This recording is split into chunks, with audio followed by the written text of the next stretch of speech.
Welcome to Brown's Neighborhood, where Daniel Butchie Brown is the host.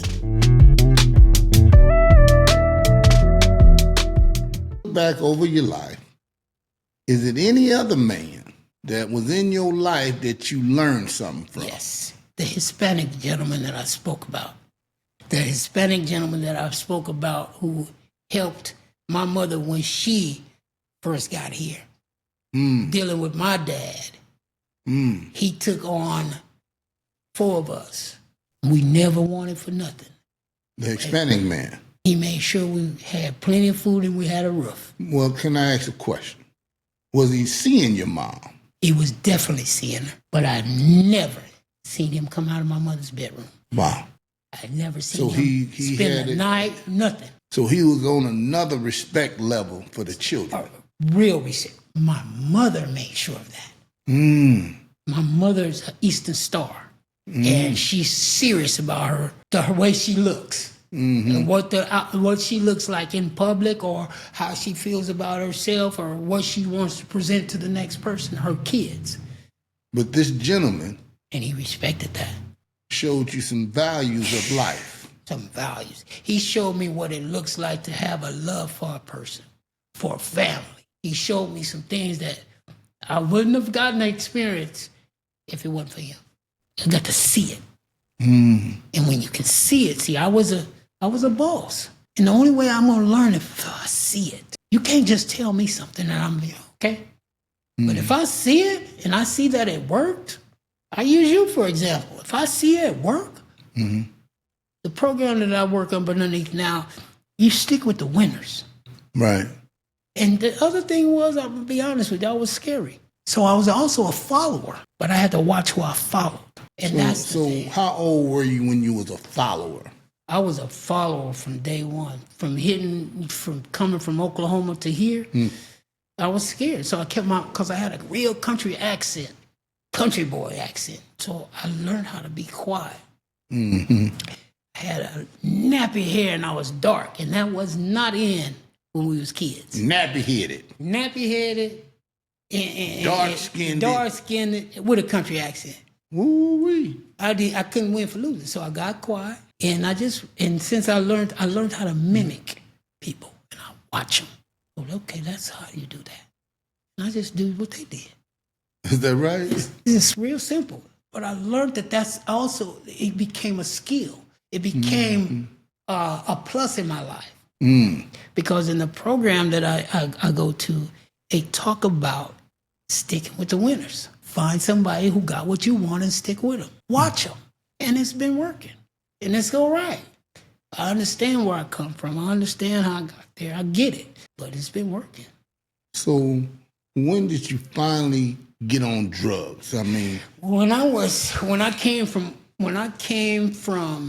out there with my dad, what happened was my homeboy, we on a 67, selling weed, but they would always come back broke. Yo, we just sold 7 bags. And what were they doing? He was doing rocks, crack.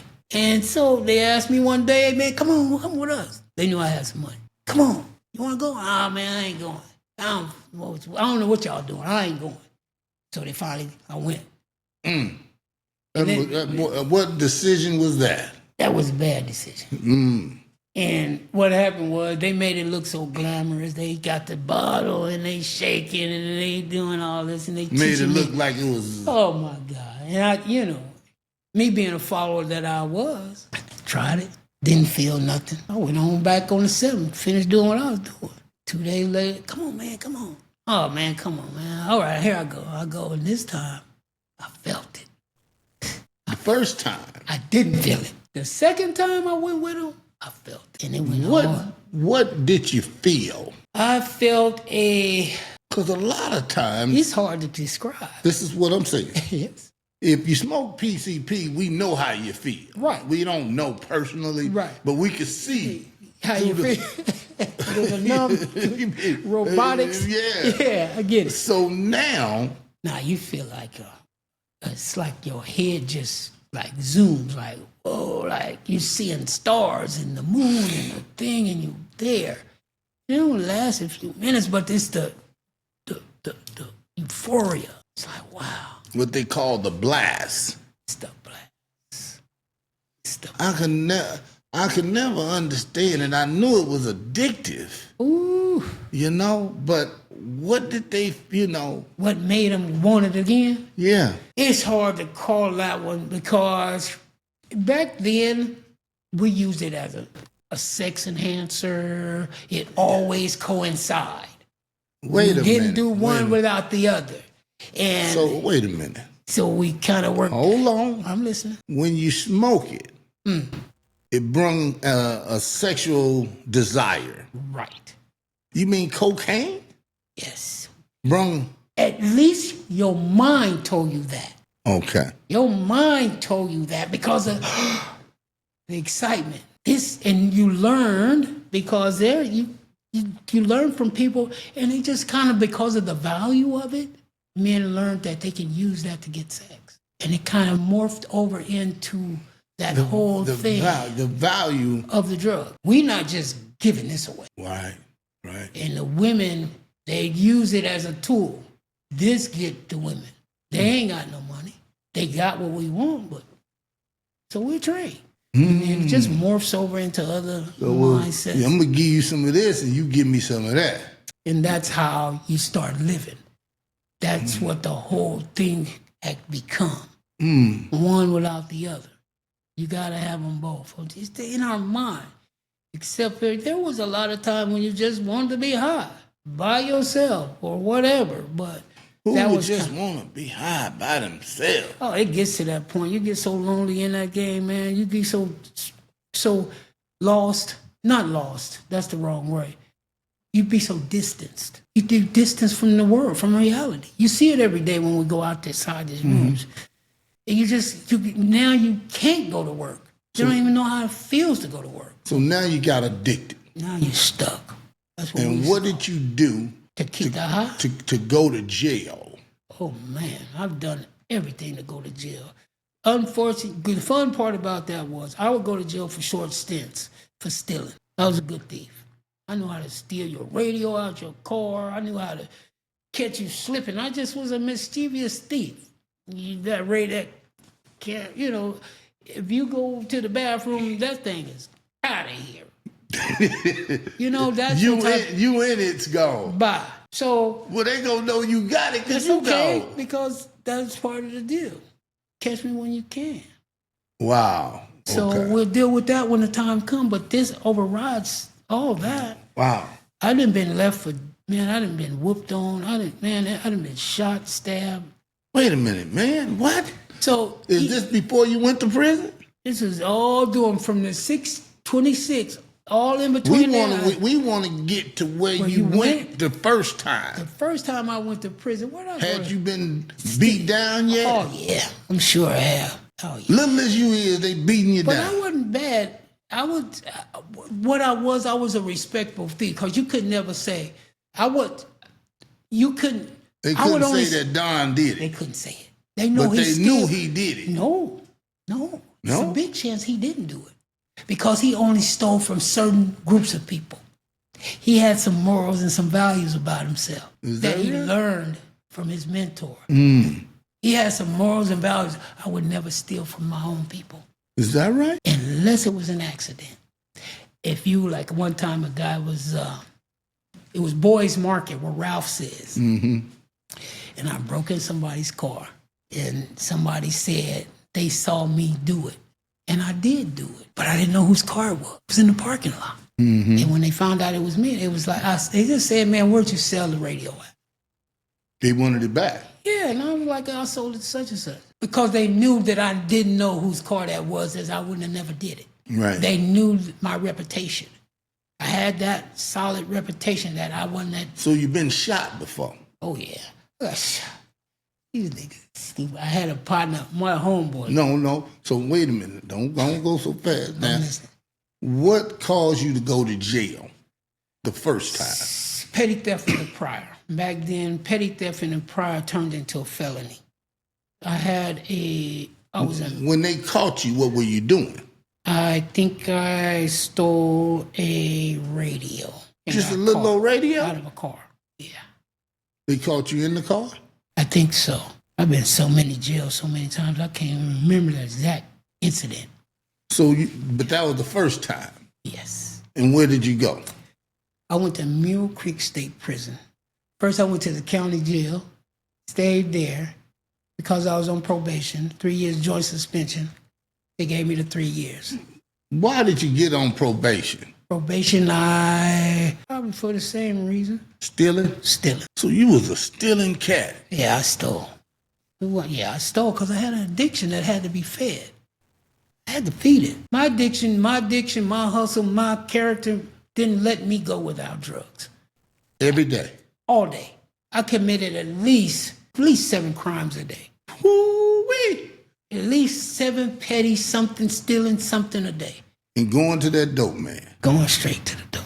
Sometimes I hit a good lick. It might last a few days. I don't have to go out. But I was bad. I was bad. You didn't want to see me coming. So the first time you went to the penitentiary, how long did you get? They gave me 3 years joint suspension. I think I did 18 months. The funny thing about that, I was in the county jail. And I got a real high-pitched voice. A lot of people think I'm a female over the phone. But anyway, and the guy, I was in the 9500, and the dude, man, I was waiting on the chain, and then I scared the shit out of me. He was like, man, you better put some bass in your voice. Like, what? He was like, man, you better put some bass in your voice before you catch the chain. I was so scared. Because I knew how I sound. I can't change my fucking voice. So we riding up to Chino Central. Right. And we drive, that's the scariest ride coming in that prison. Mm-hmm. You see all this, where they throw shit all out the windows and stains all on the bars. Scary. I gotta go in here and I'm scared because my voice is high pitched. They better get it. They better get it. My ass. They better take something. Yes. So I go up in this spot, man. I go up in there. And what had happened was I started seeing people I know. that I know. And I was like, oh, this ain't, I can do this. Man. That's what I did for the rest of my life, all the way to 47. I never stayed out of prison for a year. What? From 26 to 47? Never stayed out a year. In and out? In and out. On my way. I getting off the gray goose is what we called it. I get, the Greyhound. Get off there and commit a crime. I got $200. But I know it ain't gonna last. Now I done spent $70 for the damn ride. This is the thing. You get out. You're sober. Oh, yeah. So why in the hell you want to go get high? I learned nothing. I didn't know no better. I'm going to get high again. I could only do what was in my head. If I went to jail, I couldn't read. I couldn't write. I'm scared. I'm staying away from everybody. I'm going to sleep my time away. I was known for sleeping my time away. Only reason I'm getting up is to go to work. Otherwise, I'm going to sleep. I braided hair to keep my locker full. I didn't learn nothing. You're there braiding hair. Whatever I went in there, the mindset. I needed to have a picture of you. this little black dude in here. That was the hustle. That was the hustle. And the braider never went without.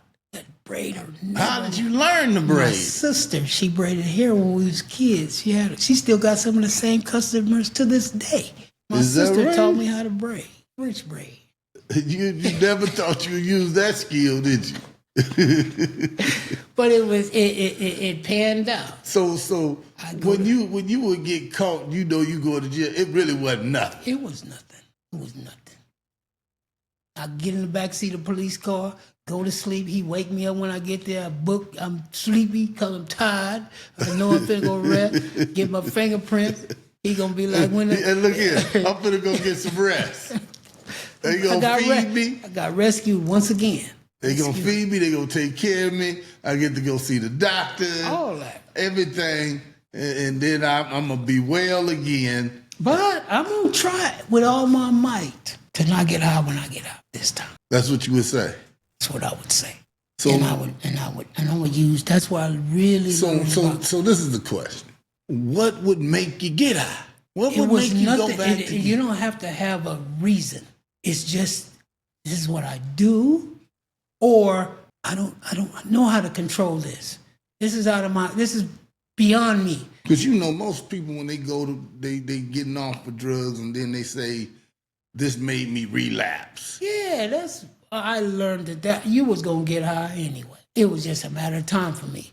So I couldn't say, oh, she made me mad, or oh, I didn't have a place to stay. No, I didn't know how to live. I didn't know how to live life on its terms. I didn't know how to deal with being homeless or being without or somebody disrespecting me. I didn't know how to do that. When you got out and you was homeless, in between all this jail and back and forth, and you was get out and you homeless, where would you live? Oh, I was an expert in living on the streets. I know how to go in a vacant house. I know how to talk you into letting me in. I just walk the streets until I pass out or whatever. Is that right? Yeah, that's easy. It's easy. When you see these people out here, that's easy for people to live like that. But I knew how to manipulate. I'm a Brown. I'm listening. People, that's what I was trying to tell you. There's something about my character that I attract winners. I can use you, for instance. There's something about my character that I'm always able to be okay. To get in a door, to get drugs, to get money, because I was solid. I don't owe you because I'm gonna pay you back. I'm gonna give your shirt off my back.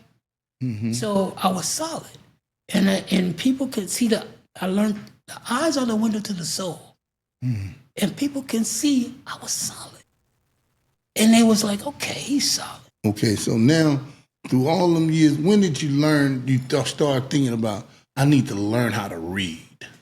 I was 26, and what happened was I was in jail, and I would write letters, and I never get a response back. I was at Jamestown prison, but I had this partner. Well, no. Before that, I was in the county jail. I was in 9500 waiting on the chain once again. Matter of fact, that first time, and I couldn't read. And what I learned was to read something that you are familiar with. And there was a writer by the name of Donald Goines. He wrote a lot of street shit books. So the first book I got a hold of was Horror Son. It was about a kid whose mom was a prostitute. And that interested me.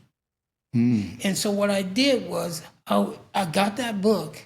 It took me probably 2 months to read. I knew enough of the basics of sounding out words. And it took me about 60 days to read 152 pages.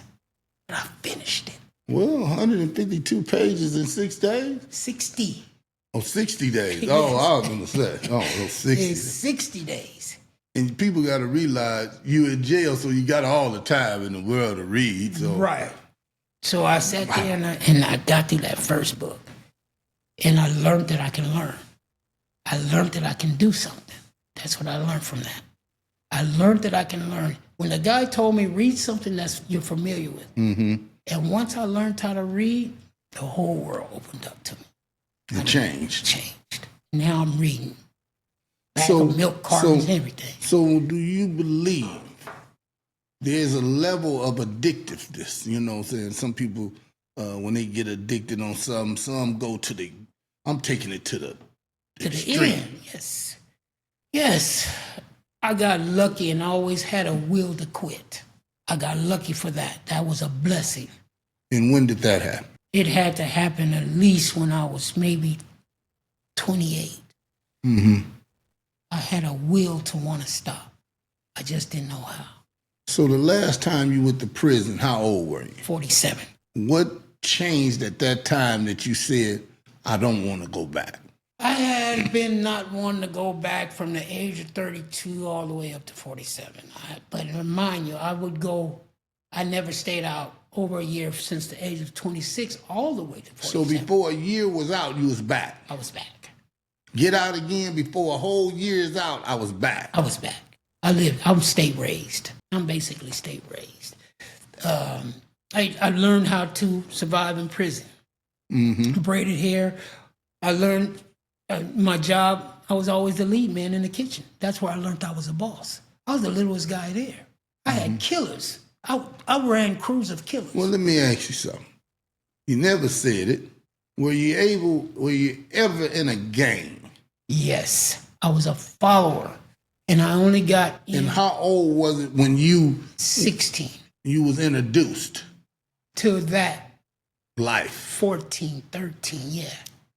But when did you, you was maybe introduced, when did you accept being a gang member?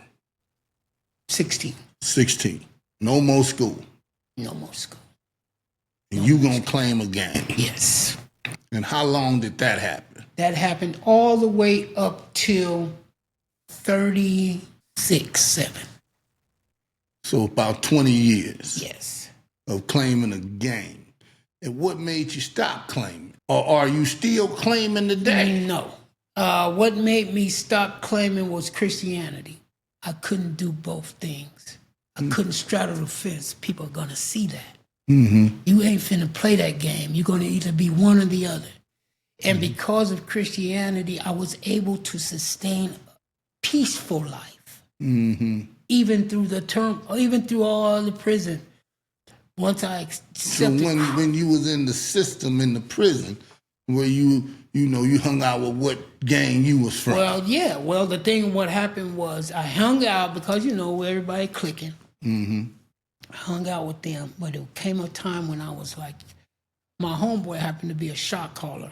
I was in Soledad, and I could see the yard from my thing, and he would ask me, "Man, why you ain't coming to the yard?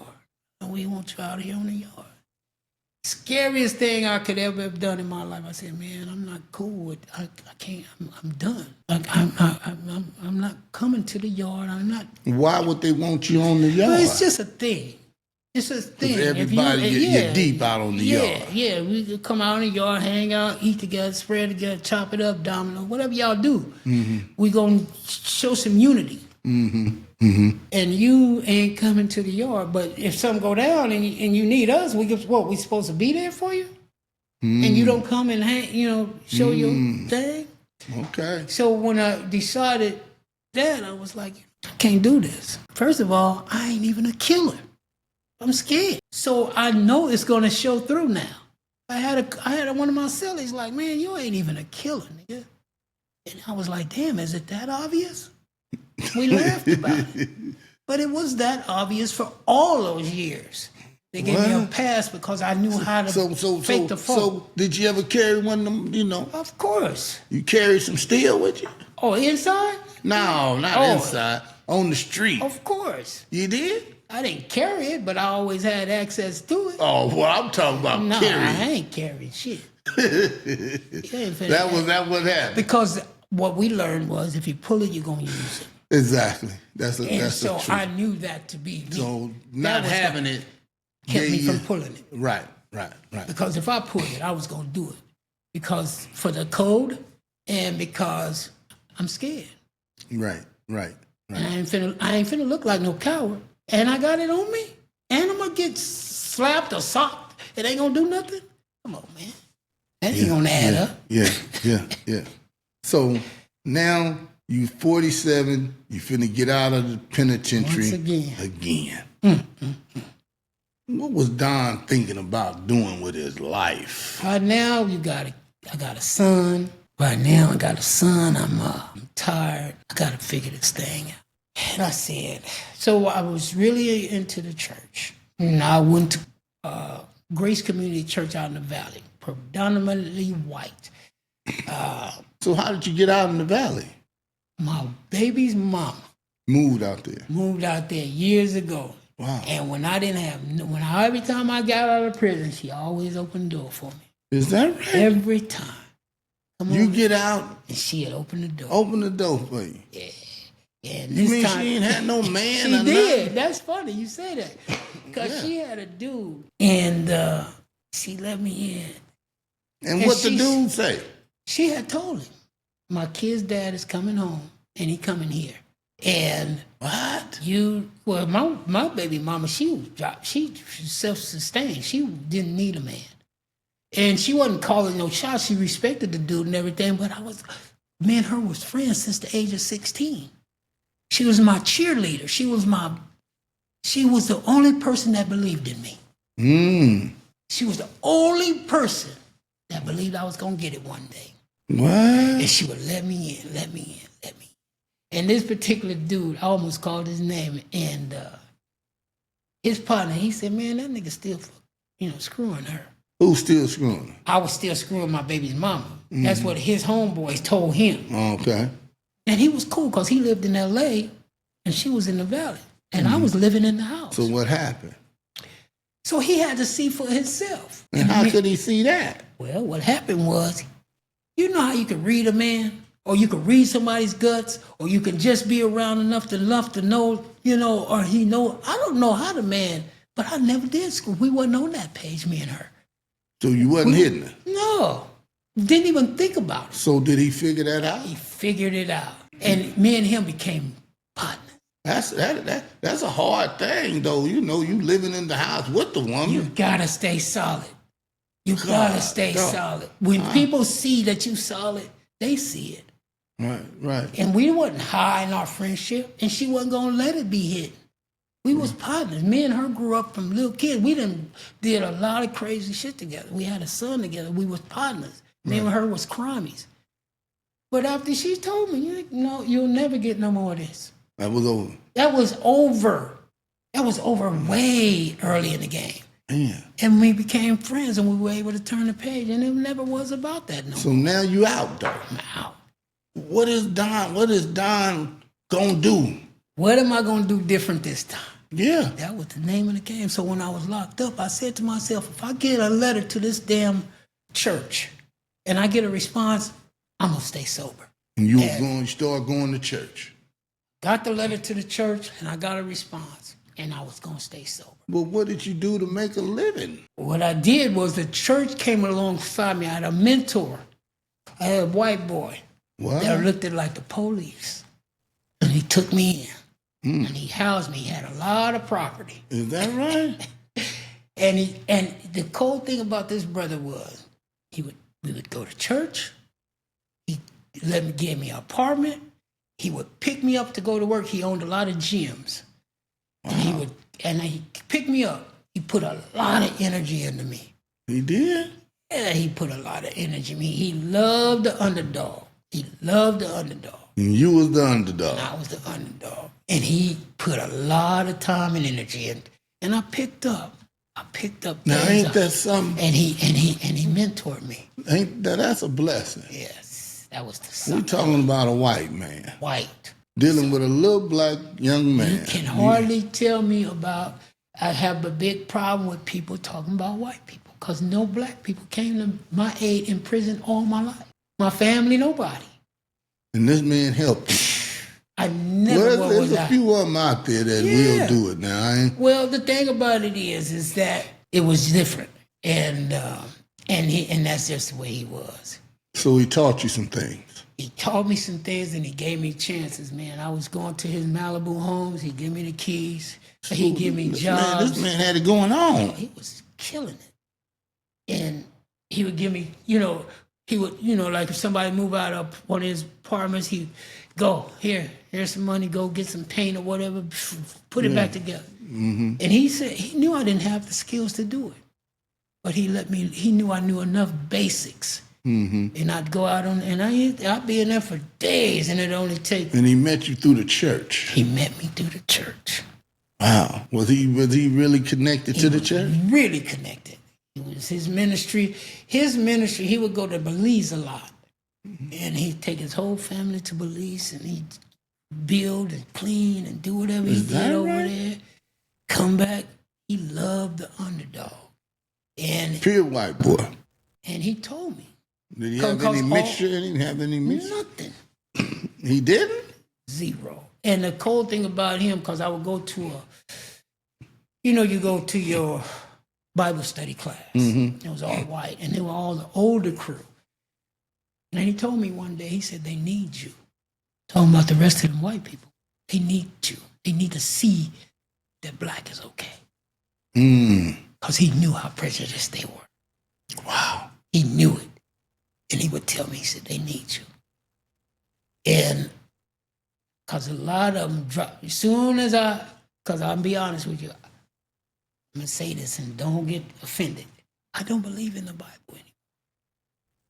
And I ain't gonna get offended. Well, a lot of people do, and when that happened, what made you don't believe no more?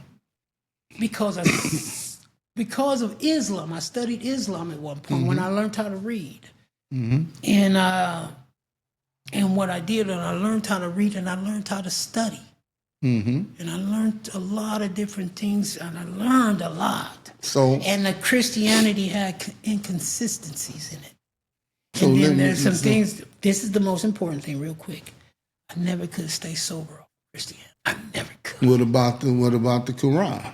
Never could stay sober. With the Quran either. And I had a problem with that. But I did say at one time, I said, you know what? It just ain't my turn yet. God's going to bless me. Jesus Well, gonna, hold on. Okay. But you still believe in God. I stopped. And I'll say almost until this day, but the belief system that I'm underneath now, it does have a God component. So yeah. So what made you